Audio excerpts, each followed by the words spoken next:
On this channel, I've already covered the topic of advices frequently given to gym beginners twice, each time diving deeper into the reasoning behind the steps.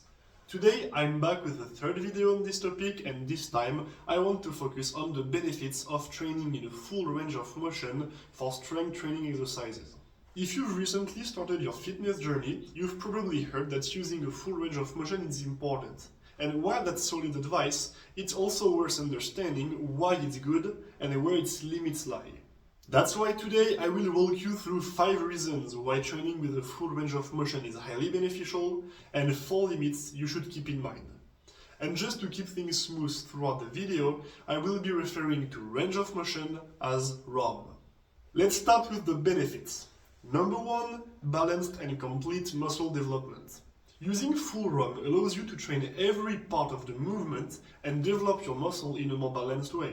In compound movements, which means movement engaging several joints at once, like the squat or the bench press for example, each muscle group is recruited differently at each stage of the lift. In the bench press for example, your pecs are more engaged at the bottom of the lift, while your triceps take over toward the top. So, using a full ROM allows you to make sure that no part of the movement and no muscle group is neglected. 2. Strength and resilience across the entire ROM. It might not be enough to be strong in a limited portion of a movement. Even if you have the strongest biceps in the world, if you've never trained them in a stretched position, so lengthened position, this part of the ROM will be a weak link and potentially an injury risk. So be smart, progress gradually, but train through every part of the movement with control and intention. 3. Real-world functionality and mobility improvements. Training through a full range of motion does not just make you stronger in the gym, it also improves your everyday movement patterns. A deadlift, for example, does not just teach you how to pick up a barbell from the floor. It helps you bend over, pick things up, go down and back up in your everyday life. And sometimes your everyday life will require you to be able to move through a certain range of motions and positions. Another good point about using a full ROM is that it helps develop your mobility and flexibility by stretching your muscles under load and developing strength in those newly gained positions. 4. Joint health. Just like your muscles, your joints are made to move. And the more you explore your range of motion, the more your joints stay healthy and ready to move and work with load.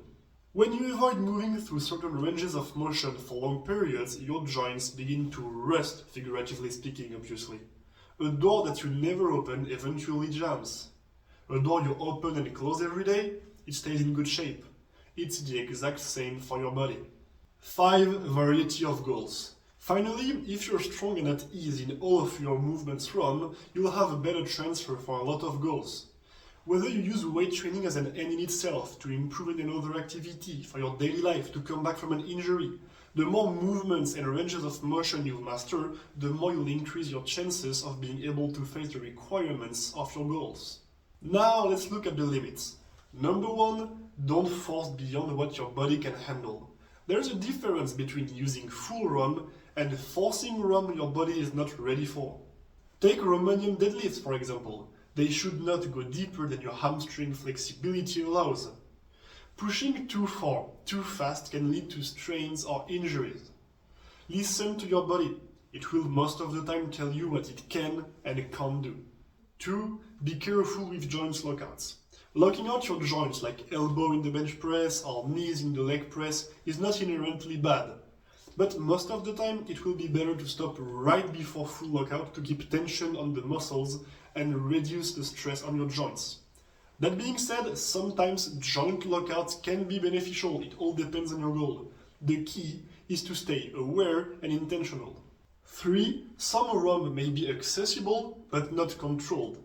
Just because you can reach a given range of motion does not mean you should, especially if you can't maintain proper form and posture. In a deep squat, for instance, if your hip shifts, your knees cave in or your lower back rounds, you may not be ready to train that depth, even though you can technically reach it. Instead, work with a ROM you can control with a good posture and gradually increase your mobility on the side. 4. Strategic partial ROM can have a purpose. In some cases, particularly athletes and bodybuilders, Using a partial range of motion is actually intentional and effective. As they have very specific objectives, they use their very own work methods. Bodybuilders may cut a movement short to keep more tension on a target muscle. Athletes sometimes use partial movement, like quarter squats, to develop specific strength or power outputs related to their sports.